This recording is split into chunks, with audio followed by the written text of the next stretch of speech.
All right.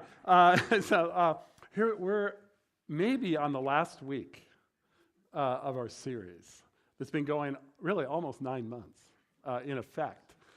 Since Christmas, we've called it this. We've called it Find Your Focus. Trying to say, what do we needed to address that we either needed to readdress or maybe touch on that we hadn't hardly talked about at all. So in some ways, this would be a systematic theology. But trying to make it real and practical. And so the things that we felt like we needed to touch on, and now I'm going to test you and test myself. Really, it's going to be a test of me. So they say that repetition is the key to learning. And I've said this every week for like months now. So if you don't get it, it's not on you. It's on me, okay? So we'll see if I did my job. So the first thing we talked about was belong. The key to one of the keys to a church is this idea of belongingness. And I almost said it. And the key word to belonging is what? Anybody remember? Connection. Oh my gosh, maybe I did this thing. And it's connection. To be known and to know other people. Without that, life becomes very empty, right? Because He made us for each other. So the second thing we talked about is equipping. And equipping people, really the key word there was? Maturity. Yeah, it's maturity. It's not just equipping you for a task, but equipping you for life. Maturity, really being able to live well, handle things well. And this is a big deal. This is hard. Being mature in life is not easy. And handling things well in a mature, adult-like fashion. And having some spiritual depth to that. The way we see the world. And how we engage it. So that was kind of our next key thing. And then we talked about prayer. And the key word in prayer was? Dependence. Yeah, it really was. It was dependence. The fact that we don't pray because it's a religious activity. We don't pray because something magical might happen. We don't pray for, just kind of looking at the sky or hoping at the ceiling that something happens there impersonally. But we pray because there is a God who might be able to do something in real life. Because life is bigger than us. And so we stop and we say, there's no place else to go. There's nowhere else to go when things are like this. I got to have to go somewhere to a transcendent being that can deal with life. And so we pray. And it's really important. And then we began to talk about, in this last 4 weeks, reach. And the key word to reach has been?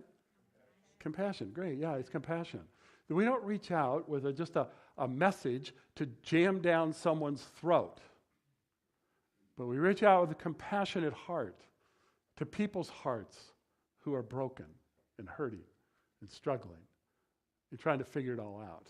And inside this reach thing, we've done this. We have 4 pivotal dimensions that we've been talking about in this reach compassion. First of all is the nature of God.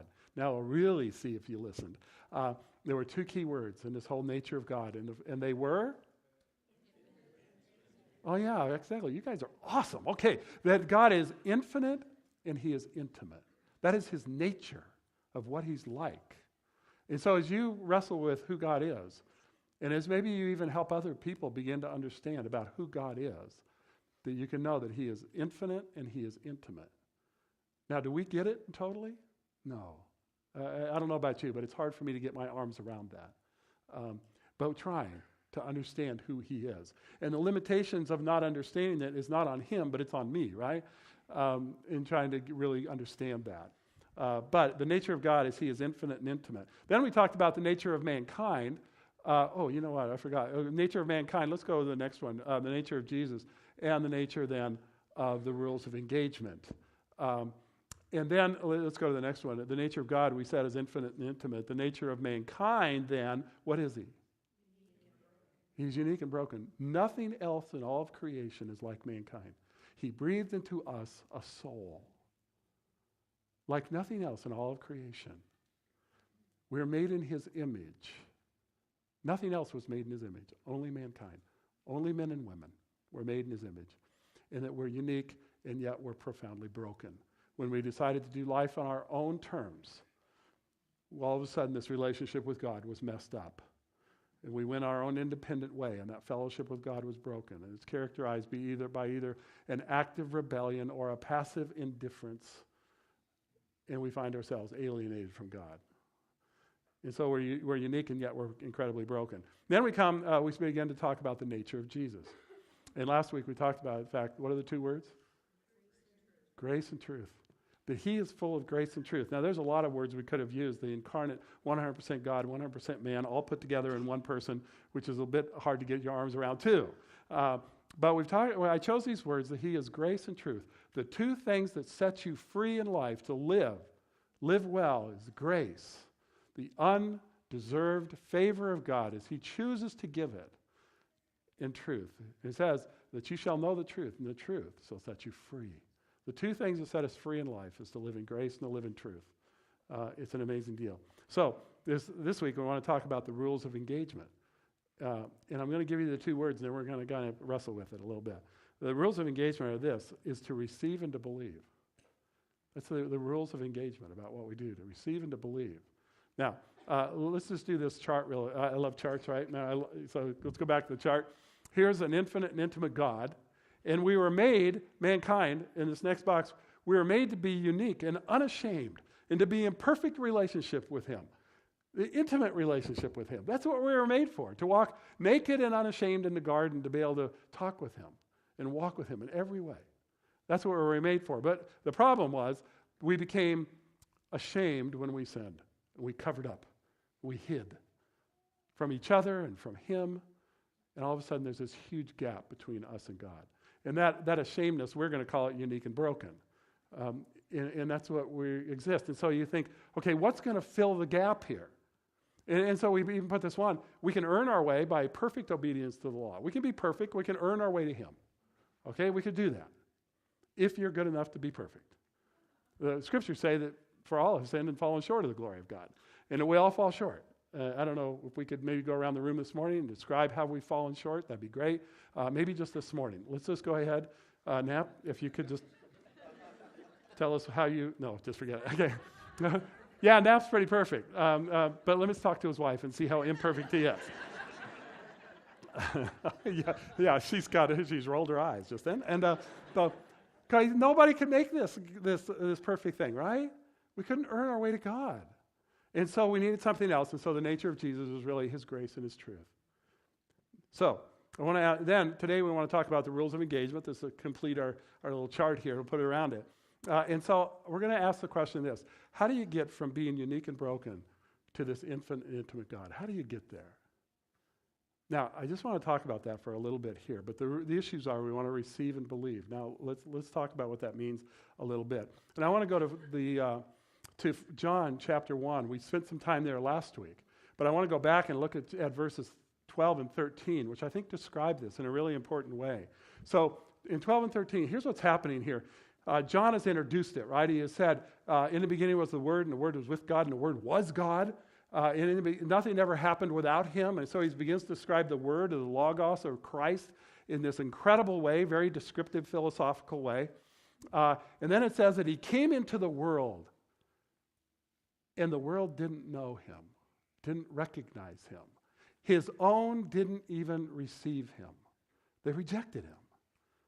And it's amazing. But then they come to verse 12, and he says this, but all who did receive him, let's circle that just for a second. To all who did receive him, to all of those who looked at who he was and said, you're the real deal. I want to receive that. Then it goes on and it kind of describes it, kind of another way to put it. He says, who believed in his name. His name represents who he is as a person. His name, Messiah, Jesus, Yeshua, who believed in who he was. They received and believed, and they engaged in this. He says, to them he gave the right to become children of God. That's what it means to be a child of God. It doesn't mean that you're born this way or that way. It just means that you're a child of God when you say, I believe that, I receive that. I trust that. It doesn't mean who was born physically. It means being born of God. That's what verse 13 says. It's not about being the physical birth, of being any particular race or color or ethnic background. It's about being something of the heart that's going on. So I want to illustrate it just here for a second. So I want to pick a student, not one of the graduates. I want to pick a student to kind of illustrate this if I can. And you know what? I want Becca to come up here. Becca, come on. You willing to do this? She goes, I don't know.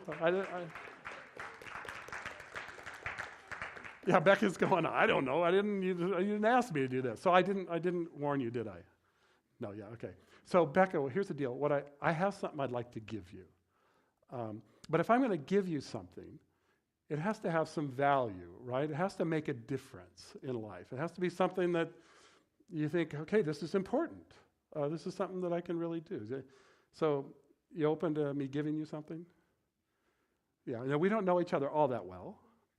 But from a distance, do you trust me a little bit? Yeah. I don't really blame her. So Becca, here's what I'd like to give you. I'd like to give you $25. Is that okay with you? Could you use it? And what would you use it for? Yeah, I don't know either. But for something. Yeah, okay. So Becca, if I have $25 here, which I do, I printed it just this morning. If I offered it to you, when would it become yours? When it's in my hand. When it's in your hands, when you received it. So I'd like to give this to you.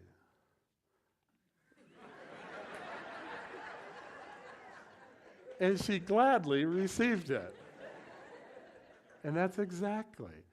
And you trusted me to give it to you because it had value.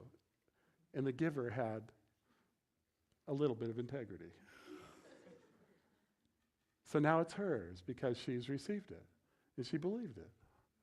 And now it's totally yours. Enjoy.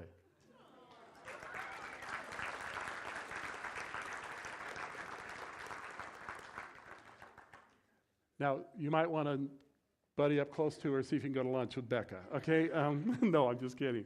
So to receive and to believe means you have to trust the giver, and he offers this gift, and he offers it free. But it's not yours until you receive it, until you take it. Because he doesn't force it down our throats. He offers it, and you can receive it.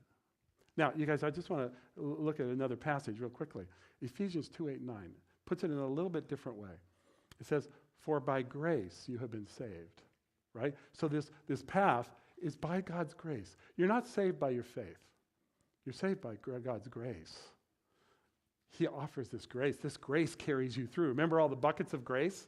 You're saved by these buckets of grace, one upon another, by another, and another, that you never can exhaust. You know, you want to take that first bucket of grace and pour it on you, and you think, well, I hope that does it. And then the next day you mess up. And you go, oh, I spent the whole bucket yesterday. And then God goes, I know, and I got another bucket of grace for you. Put that one on you. You go, well, yeah, I used that up. Well, I got another one for you. Grace upon grace, right? And there it said, inexhaustible, the inexhaustibility of God's grace. It's hard for us to imagine, isn't it? Because life doesn't, we have a hard time imagining a God who is inexhaustible in his grace. It's hard for us to imagine, but he has. It's inexhaustible, these buckets of grace go all the way down the hallway and out the door, and they just keep going. And that's all the grace that he has for us. For by grace you have been saved through faith, believing, receiving, trusting ourselves to him. That's the rules of engagement. To entrust ourselves to him, your whole life and everything about you, both the good and the bad. To entrust yourself to a God who can handle that. To give your life to him. It'll cost you nothing because it's by grace, right? It's free. Look at this, in fact. For it is not your own doing. It is a gift of God. God gives it as a gift. It costs you nothing for his grace. Now, on the other side, in a sense, it costs you everything because you've given your whole life to him. And he begins to direct it. And it costs you everything. But it's not as a result of works that no one should ever boast. It's God's grace. Wow. And let me just go here. It's in the hearing, in a sense. So faith comes from hearing, and hearing of the word of Christ. Beginning to hear the message, right? Beginning to hear that. And here in Romans, look at this. There's a sentness to this. Because if people are going to understand the gospel, there has to be a sentness to it. A sent meaning someone has to be sent to tell them. Look at this. It says, how will they call upon him in whom they have not believed? And how are they to believe in him whom they have never heard? And how will they hear without someone preaching or teaching or instructing or giving them the message? And how are they to preach unless they're sent? And so there's this being sent. And it just seems to me, in the Christian life, there are kind of three ways that we are sent. One is confrontational. There's a confrontational approach to the gospel. And it is confrontational. The message confronts us in the midst of life. But I think there's also a proclamational piece. We proclaim the gospel. But there's also another piece. There's this incarnational piece. That not only do people need to hear it, they need to see it. I've invited a friend of mine, Bill Bear, to come up, kind of a financial guru, entrepreneur, all-around good guy, is how I called it. And I've asked Bill to come up and share with you about his journey, about what it means to be someone who is sent to engage his world with the gospel. So Bill, come and share.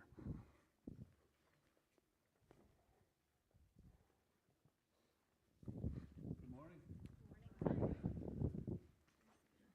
About 20 years ago, I got a phone call from Will Hesterberg, who was our pastor when we lived in Kentucky. And he invited me to have lunch with him at St. John's Hospital. Not exactly my place of choice, but I'll never forget that lunch. And at the end of the lunch, he asked me a question. He said, how many friends do you have who are unbelievers? I said, I have a lot of friends that are unbelievers. I know a lot of unbelievers. In fact, I'm in a consulting business. I have clients, and almost every one of them is an unbeliever. And he re-asked the question, how many friends do you have who are unbelievers? And he said, secondly, how many people do you know who are not Christians that you built enough of a relationship that you've earned the right to talk about faith? Well, I'd like to tell you that immediately changed my life. It didn't. About 10 years later, God brought it back to my consciousness, and he did that a number of times. But during that time, God was working on my heart and upon Annie's heart. And in that time, we went through a period where we were kind of between churches. And so we got involved in acting class. We got involved in meeting non-believers and getting to know them. And one of the things we found out is that they're human beings. They have problems like we do. They have issues in their life. In fact, most of their issues are worse than ours because they don't have the Lord. I am usually not nervous when I speak before people, but today is not one of those days. In 2007, we moved from a neighborhood we lived in for 15 years.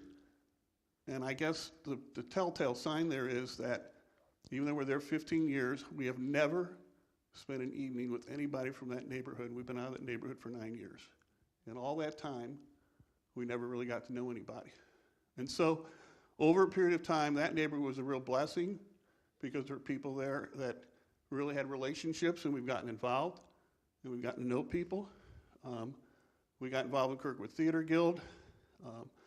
I purposely took steps in my business relationships to try to be more interested in people's lives and to get to know them better and to become part of their life. And the phrase that kept ringing through my mind, and it talks to what you said about trust, is about earning the right with people where they can see Christ in your life and taking the time to invest in their lives. It caused me to have to go through, and I'm not there yet, not judging unbelievers, to approach them with compassion, to not look at their lives and go, oh, what a mess they are.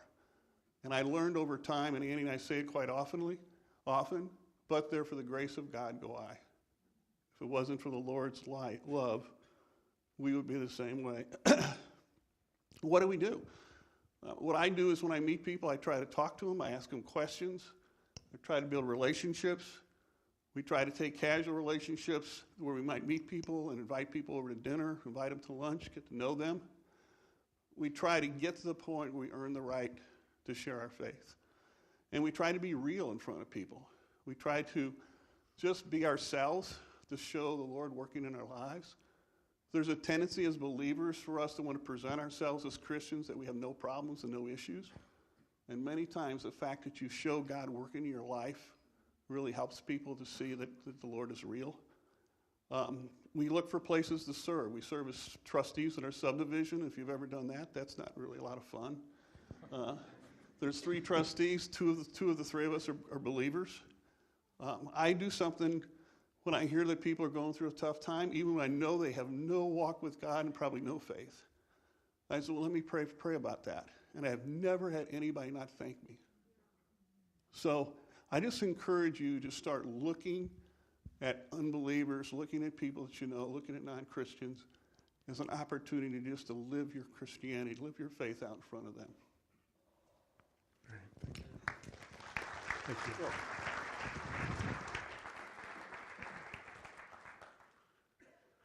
So if, in a sense, the rules of engagement for someone who hasn't come to faith is to receive and believe. Just like Becca came up here. She trusted me. Thank you, Becca. She trusted me, and she believed that I was sincere about giving her $25. And she received it graciously. And it met a need in her life. And it seems to me, when we look at this little chart, if there is a world that is both unique, and so as Bill talked about, the fact that in their uniqueness, their humanity, these are real people. They matter. They're cut out of the same cloth that we're cut out of, right? Of course they are. They have value. They have so much value that God would send his only son to die for them and to die for me. If I was the only person left on planet Earth, if you were the only person left on planet Earth, if you and the planet of the apes were the only person left on planet Earth, if they were the only person left on planet Earth, God would have sent his son to die for them. They'd have been worth it to him because he created them and they were broken and he wanted to redeem and he wanted to love and he wanted to draw back. And so because they're human, they're unique, they're profoundly important and yet profoundly broken. And it doesn't take long to figure that out in our hearts, does it? I mean, really, honestly, we've said before, you read the newspaper, listen to the news, look in the mirror, and we find an incredibly broken image of what was supposed to be made in the image of God. And it's been marred and scarred. It's been hurt. We've hurt others, and others have hurt us. And we have told God to sit on the sidelines of our life and watch, or just ignore him. And yet he wants to be profoundly involved in our lives. And when we leave him out, we tend to make such huge mistakes. We go places that we shouldn't have gone and done things we shouldn't have done.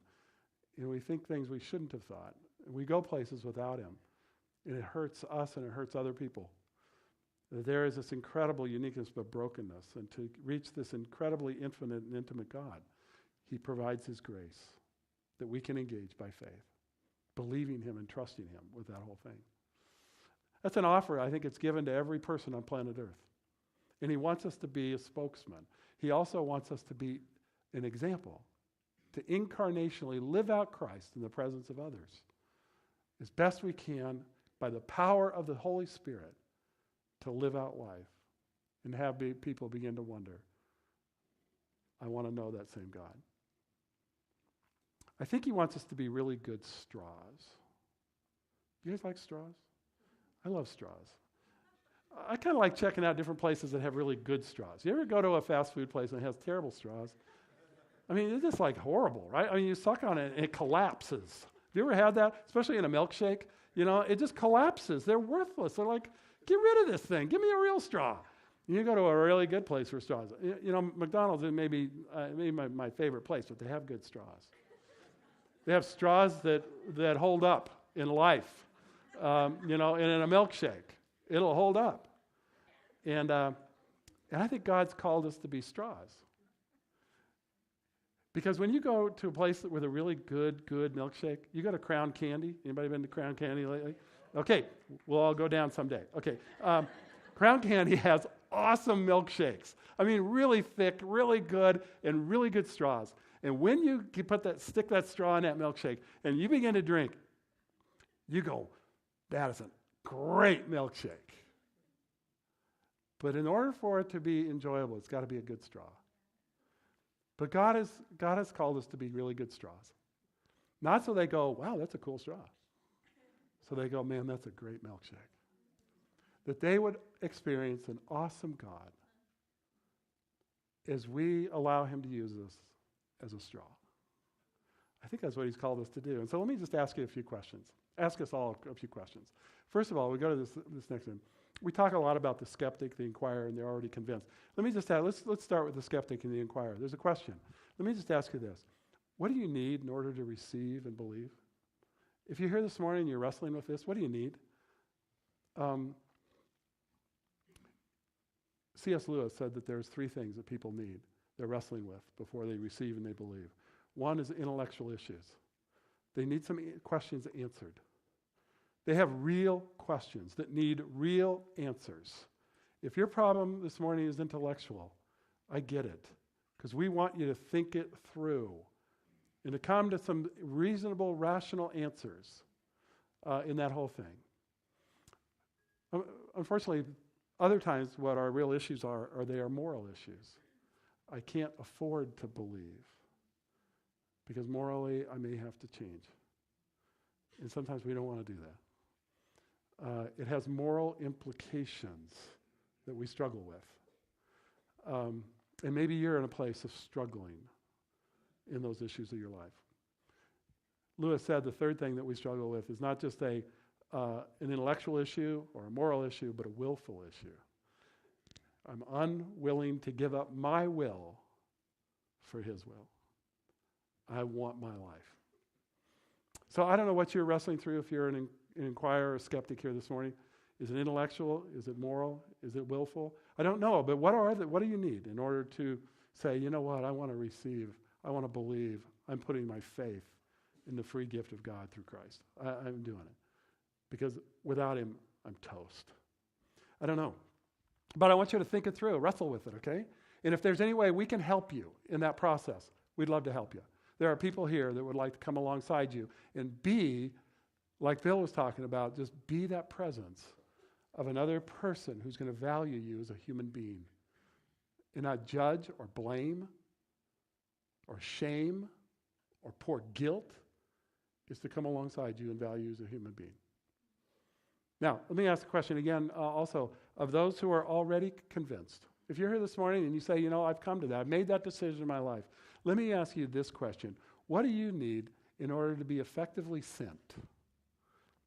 What's God saying in your life in order for you to be the person he wants to use in this world to be, in a sense, sent, to be able to present the gospel in the way you live, in the words that you use, and have him empower you and set you free to be all that God made you to be. Now, we're all different, right?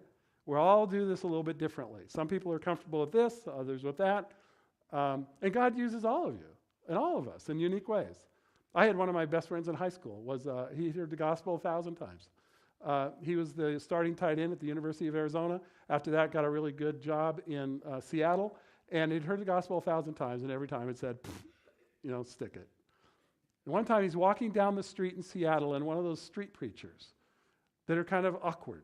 You know what I mean? Those street preachers are a little awkward. They make you awkward, feel awkward. I mean, we used to go to the football games at USC, and there was a guy who was on a bullhorn after every game out there preaching the gospel. And I was like, I wanted to say, oh, man, you're embarrassing me.